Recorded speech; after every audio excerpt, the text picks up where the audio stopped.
আমি পুকুরে গেলাম গোসল করতে। না, এই দিনে পুকুরে গোসল করতে যেতে হবে না, জ্বর বেঁধে যাবে বাবা। তোর মাকে বলাটাই ভালো হয়েছে। এখন যতই বলি না কেন, মা আমাকে কিছুতে যেতে দিবে না। তার চেয়ে ভালো এখন রাজি হই, তারপর মা কোনো কাজে ব্যস্ত হয়ে গেলেই আমি লুকিয়ে গোসল করতে যাব। ঠিক আছে মা, আমি তাহলে বাড়িতে গোসল করব। বেশ তো, চল আমি তোকে গোসল করিয়ে দেই। না না, এখন নয়, একটু পর। তোমার কাজগুলো শেষ করে নাও, তারপর করব। আমি ততক্ষণ একটু খেলা করি। ঠিক আছে। হয়তো মা এখন রান্না করছে, এই সুযোগে আমি পুকুরে চলে যাই। ঝন্টু, এই ঝন্টু, কোথায় গেলি বাবা? ঝন্টু এইমাত্র এখানে ছিল, গেল কোথায়? খুঁজে দেখি একবার। দুষ্ট ছেলে, আমাকে মিথ্যা বলে লুকিয়ে পুকুরে আসা তোমার হবে আজ। একটা কথাও শুনতে চায় না। পুকুরে এসে লাফালাফি করা স্বাদ আজ মিটিয়ে দেবো তোমার। একটু পরে আসছে মা, সবার সাথে আর বকা দিও না। নারায়ণ সাহেব, এই নেই টাকা। কাজটা ঠিক মতো করতে পারলে এমন আরো অনেক টাকা পাবেন আপনি। এমনকি অফিসে আপনার পজিশন বদলে যাবে। আপনি এমন এক জীবন পাবেন যেটা মানুষ কল্পনাও করতে পারে না। কিন্তু স্যার, এটা তো অনেক ঝুঁকির একটা কাজ। এক কথায় বলতে গেলে মানুষের জীবন নিয়ে খেলা করা। অনেক মানুষ মারা পর্যন্ত যেতে পারে। আমাদের কোম্পানিকে আর যে কোনো কোম্পানির মতো মনে করেন? না, ঠিক তা নয়, কিন্তু আর কোনো কিন্তু নয়, আর কোনো কথা নয়। আপনি রাজি আছেন কিনা বলুন। থাকলে এই টাকা নিয়ে কাজ শুরু করেন। আপনার পেছনে অনেক সময় নষ্ট করেছে, শুধু আপনাকে একটু ভরসা করি তাই। তাছাড়া এর অর্ধেক টাকায় এই কাজ করে দেওয়ার অনেক মানুষ আছে আমাদের কাছে। আপনি না করতে চাইলে বলে দিন, আমরা অন্য কাউকে ডেকে নিচ্ছি। জীবনে সুযোগ বারবার আসে না। ছোটবেলা থেকে অনেক কষ্ট করে এই পর্যন্ত এসেছি। না না, আর কষ্ট নয়। সুযোগ যখন একটা পেয়েছি, এটা আমি আর হাতছাড়া করব না। স্যার, এই কাজটা আমি করব। শাবাশ, আমি জানতাম তুমি করবে, আর তুমি পারবে। আজই গ্রামের দিকে চলে যাও, আর প্রতিটি দোকানে আমাদের এই নতুন ওষুধ ছড়িয়ে দিয়ে এসো। মনে রেখো, কাজ ঠিকঠাক মতো হলে আরো অনেক টাকা পাবে। এখন আপাতত এই এক সুটকেস রাখো। এই এক সুটকেসের টাকা পুরোটা আমার? হ্যাঁ, তার বলছে কি, কাজ করতে পারলে আরো অনেক টাকা পাবে। কিন্তু যদি পুলিশ জানতে পারে, তখন আমার কি হবে? জানতেই পারবে না, আর সেই জন্যই তো আগে গ্রামে পাঠাচ্ছি। ওসব মূর্খ মানুষেরা এসবের হদিস পাবে, আর পুলিশ ওদের কোনো কেস আমলে নেবে বলে তোমার মনে হয়? সেটা ঠিক বলেছেন, তবু একটা ভয় কাজ করছে। আরে ভয়ের কিছু নেই। তারপরও যদি তেমন কিছু হয়, তখন না হয় এই টাকা দিয়ে বিদেশে পাড়ি দিও। যে টাকা পেয়েছো তা দিয়ে স্ত্রী সন্তানকে নিয়ে বিদেশে খুব আরামে জীবন কাটাতে পারবে। এই কথা মন্দ নয়। আমি তো আমার স্ত্রী সন্তানকে নিয়ে এমন একটা জীবনই চাই, যেখানে কোনো অভাব থাকবে না। আমরা সবসময় হাসি খুশি থাকতে পারবো। ঠিক আছে স্যার, আপনি তাহলে টাকাগুলো আমার বাড়িতে পাঠিয়ে দিন। আমি আর বাড়িতে যাব না, এখান থেকে কাজে চলে যাচ্ছি। ফেরার পথে সব টাকা নিয়ে একেবারে বাড়িতে ফিরবো। বেশ, তবে তাই হবে।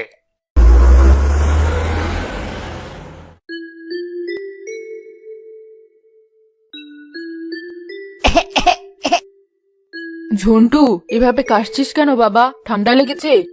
না তো মা, সকাল থেকে এমনি একটু কাশি আসছে। ও কিছু না, তুমি চিন্তা করো না, একাই আবার ঠিক হয়ে যাবে। ছেলেটা একেবারে তার বাবার মতো। ওর বাবাও যেমন আমার কোনো কথা শুনতো না, ও হয়েছে একেবারে তেমনই। বৌমা, এত চিন্তা করো না, দাদুভাই ঠিক হয়ে যাবে। গরম ছেড়ে হঠাৎ ঠান্ডা পড়তে শুরু করেছে তো, তাই একটু এমন হয়েছে। শুধু তাই না বাবা, আপনার নাতি প্রতিদিন আমাকে লুকিয়ে গিয়ে পুকুরে অনেকক্ষণ ঝাপাঝাপি করে।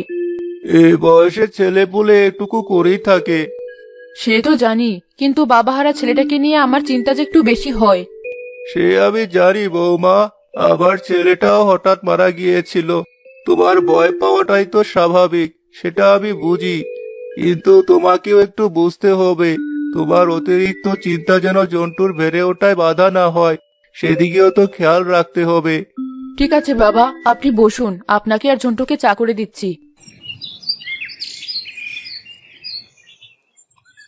ভাই, আপনি যে ওষুধ বিক্রি করতে বলছেন, এর তো কোনো লাইসেন্স নেই। তাছাড়া আসলে কতটা ভালো তাও তো জানি না। আরে ভাই, ওষুধ যে ভালো এতে কোনো সন্দেহ নেই। জানেনই তো, এদেশে ভালো একটা জিনিসের লাইসেন্স করতে কত ঝামেলা হয়, কত টাকা উপর মহলে দিতে হয়, আর সময় তো লাগেই। ততদিন মানুষকে কেন আমরা ভালো জিনিস থেকে বঞ্চিত করব বলুন? লাইসেন্সের কাজ চলছে, আর ডাবল লাভ করতে পারবেন। এতগুলো ওষুধের মধ্যে এমন একটা ওষুধ বিক্রি করলে তেমন একটা ক্ষতি হবে না, বরং আপনার আমার দুজনেরই লাভ। তাই তো, এইসব ওষুধ বিক্রি করে ক টাকা আর পাই? এটা বিক্রি করলে ডাবল লাভ পাবো। তাছাড়া কিছুদিন পর লাইসেন্স তো আসবেই, নিয়ে নেই। ঠিক আছে ভাই, দিয়ে যান। এভাবে অনেক দোকানদারদের বোকা বানিয়ে নয়ন সেই অবৈধ ঔষধ দোকানীদের হাতে তুলে দেয় সাধারণ মানুষের কাছে বিক্রি করার জন্য, আর তার পাওনার টাকা নিয়ে এসে বাড়ি ফেরে। সারাদিন কোনো খোঁজ খবর নেই তোমার। কে একজন এসে এটা দিয়ে গেল, কৌতূহলবশত খুলে দেখি পুরো সুটকেস ভর্তি টাকা। আবার এখন আরো ব্যাগ নিয়ে এসেছো, এগুলো তো কি টাকা? আহা, চুপ করো না, আসার সাথে সাথে শুরু করে দিয়েছো। নিপা মামনি, তুমি তোমার ঘরে যাও। ঠিক আছে বাবা। আমার যে আর সহ্য হচ্ছে না। হ্যাঁ, এইসব টাকা আমাদের, আরো আরো অনেক টাকা হবে আমাদের, কোনো কষ্ট থাকবে না আমাদের। কিন্তু হঠাৎ এত টাকা কোথায় পেলে তুমি? সত্যি কথা বলো আমাকে, আমার ভয় লাগছে। বলছি সব। নয়ন দোলাকে সব কথা খুলে বলে। এসব কি বলছো? কারো যদি কিছু হয়ে যায় তখন আমাদের জেলে যেতে হবে। না, আমরা জেলে যাব না, আমরা বিদেশে চলে যাব, সেখানে সুখে শান্তিতে থাকবো। কোনো চিন্তা করো না তুমি, তুমি শুধু নিপার খেয়াল রেখো। ঠিক আছে, তবে সাবধানে থেকো। জন্টু, জন্টু, এমন করছিস কেন বাবা? কি হয়েছে? এ কি, তোর গাছে জ্বরে একেবারে পড়ে যাচ্ছে। বৌমা, কি হয়েছে? কি হয়েছে আমার দাদু ভাইয়ের? বাবা, জন্টুর অনেক জ্বর এসেছে, গা একেবারে পড়ে যাচ্ছে। এত রাতে ওষুধের কোনো দোকানও তো খোলা পাবো না, কি হবে তাহলে? গা মুছে দেই আর মাথায় পানি ঢালি, কাল সকাল সকাল গিয়ে না হয় ওষুধ নিয়ে আসবো। ঠিক আছে বৌমা।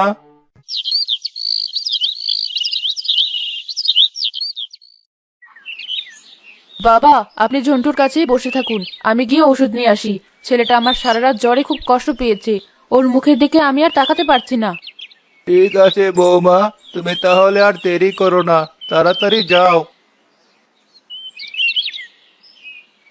ভাই, ভালো একটা জ্বরের ওষুধ দিন, রাত থেকে আমার ছেলেটার খুব জ্বর। ঠিক আছে, দিচ্ছি। কাল যে নতুন ওষুধটা রেখেছি সেটাই দেই। ওষুধ কেমন জানতে হবে তো। এই যে, এটা নিন, খুব ভালো ওষুধ। আচ্ছা ঠিক আছে। আমার খুব কষ্ট হচ্ছে মা। এই তো আমি চলে এসেছি বাবা, একটু বস দেখি। হা কর, ওষুধটা খেয়ে নে। না মা, ওষুধ আমি খাবো না, আমার ভালো লাগে না। এমন করিস না দাদু ভাই, ওষুধটা খেয়ে নে। ওষুধ না খেলে জ্বর সারবে কি করে? একটুখানি খা বাবা, জ্বর কমে যাবে এখনই। এই তো, এবার শুয়ে থাক, একটু পরে জ্বর কমে যাবে। মা, আমার যে আর ভালো লাগছে না, আমি আর সহ্য করতে পারছি না। বাবা, 2-3 বার করে ওষুধ খাওয়ালাম, তবুও ঝন্টুর জ্বর কমছে না কেন?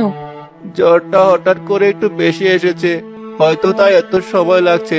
তুমি চিন্তা করো না তো, ওষুধ তো খাওয়ানো হচ্ছে, ঠিক হয়ে যাবে দেখো। এভাবে কেটে যায় 3 দিন, কিন্তু ঝন্টুর জ্বর একটুও কমে না, বরং ঝন্টুর দেহটা নিথর হয়ে যায়। ঝন্টু, বাবা ঝন্টু, কথা বল। বাবা দেখুন, ঝন্টু আর কথা বলছে না। দাদু ভাই, কি হলো তোর? কথা বল আমাদের সাথে। বাবা, জন্টু আমাদের ছেড়ে চলে গেল। ঝন্টুকে ওষুধ খাওয়ালাম, তবুও ঝন্টুর জ্বর একটুও কমলো না বাবা। 3 দিনের জ্বরে কি কেউ মারা যেতে পারে? আর বলো না বৌমা, আমি আর সহ্য করতে পারছি না। আমার দাদু ভাইয়ের কি হলো? কয়েকদিন পরে খবর এলো বাজারে একটি নতুন ওষুধ এসেছে, সেটা যারা খেয়েছে তাদের কেউ সুস্থ হয়নি, উল্টা আরো মারা গেছে তারা। বাবা, আপনি কিছু শুনেছেন? আমি আর কি শুনবো বলো? জন্টু চলে যাওয়ার পর থেকে তো আর বাজারে যাই না, মসজিদ থেকে নামাজ পড়ে সোজা বাড়ি চলে আসি। বাজারটাও তুমিই করো। শুনলাম যে ওষুধটা ঝন্টুকে এনে দিয়েছিলাম সেটা যারাই খেয়েছে তারাই নাকি মারা গেছে। আমার ছেলেটাকে মারা জিনিস আমি নিজে হাতে এনেছিলাম, আমি ওই দোকানে গিয়ে ধরবো এখনই। বৌমা, কথা শোনো। বৌমা, চেও না।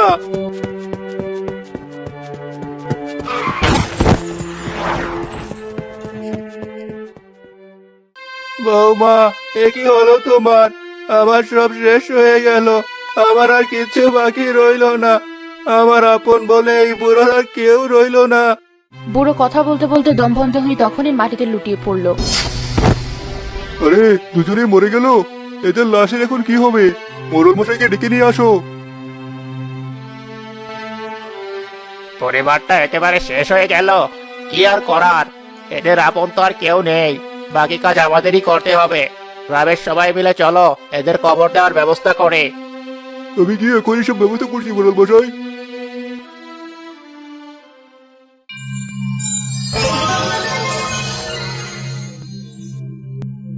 বাবা, এই দুনিয়ায় আমাদের আর কোনো জায়গা নেই, আমাদের এখন চলে যেতে হবে বাবা। হ্যাঁ বৌমা, দাদু ভাইয়ের কাছে এখন আমাদেরও যেতে হবে। আমরা সবাই এখন আবার একসাথে থাকবো। কিন্তু আমি এখনই যাব না বাবা, আমার ছেলে যাদের জন্য মারা গেছে তাদের উপর প্রতিশোধ নিয়েই আমি যাব। এখন আর আমাদের আটকাতে পারবে না। ঠিক আছে বৌমা, আমরা ওদের শাস্তি দেব। চলুন বাবা, আমরা ওদের খুঁজতে বের হই।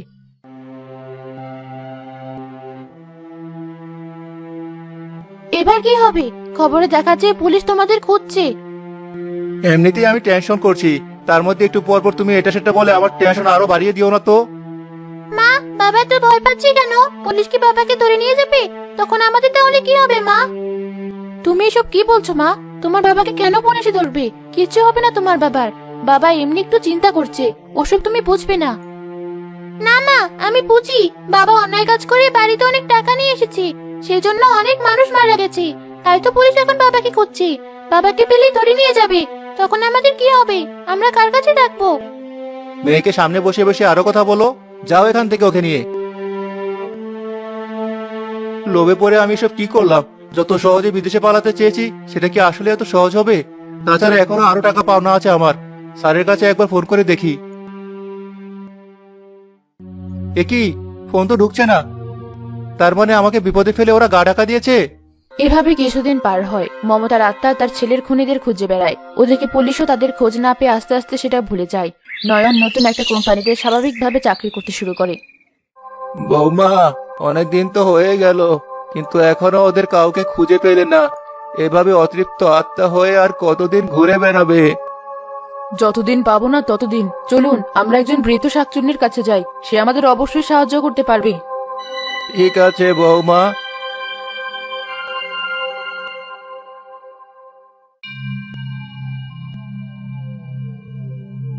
এই, তোরা এখানে এসেছিস কেন? দেখে তো মনে হচ্ছে অল্প কিছুদিন হলো মরেছিস। আপনি ঠিকই বলেছেন, আমরা একটা বিশেষ দরকারে আপনার কাছে এসেছি। দয়া করে আমাদের সাহায্য করুন।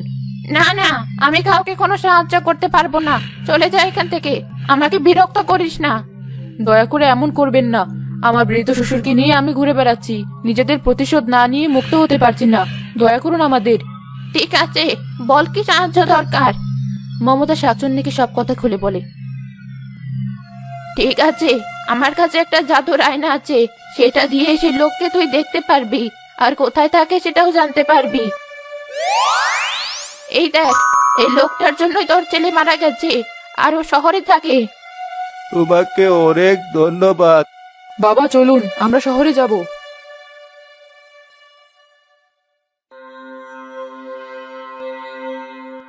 বৌমা, ওই দেখো সেই বাড়ি। বাবা, এই লোকের জন্য আমার সন্তানকে হারাতে হয়েছে। সন্তান হারানোর যে কি কষ্ট তা আমি ওকে বোঝাতে চাই। তোমার যা ভালো মনে হয় তাই করো বৌমা।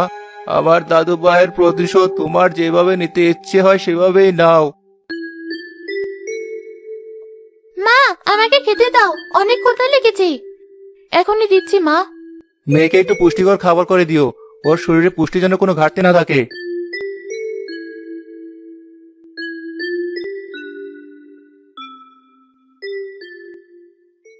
মমতার আত্মা নিপার শরীরের ভিতরে ঢুকে যায়। এই নাও মা, তোমার প্রিয় খাবার করেছি, তাড়াতাড়ি খেয়ে নাও। না, আমি খাবো না, কিচ্ছু খাবো না আমি। তুমি এমন করছো কেন? কি হয়েছে তোমার? কিচ্ছু হয়নি আমার, ছাড়ো, ধরবে না তোমরা আমাকে।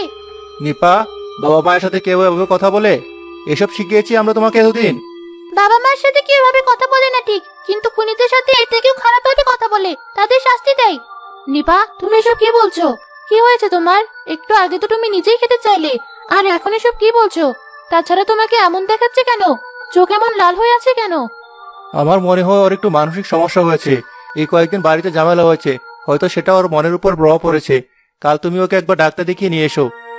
ঠিক আছে। ওকে বলছো তুমি যাবে না? আমার কাজ আছে।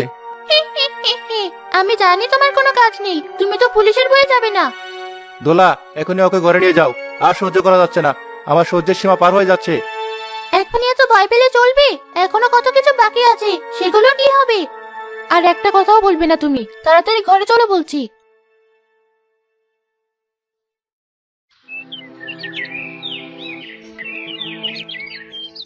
কি বললেন ডাক্তার? কি হয়েছে ওর? ডাক্তার চেক আপ করে বললেন কিছুই হয়নি, সবই নাকি ঠিক আছে। আমরাই নাকি বেশি চিন্তা করছি ওকে নিয়ে।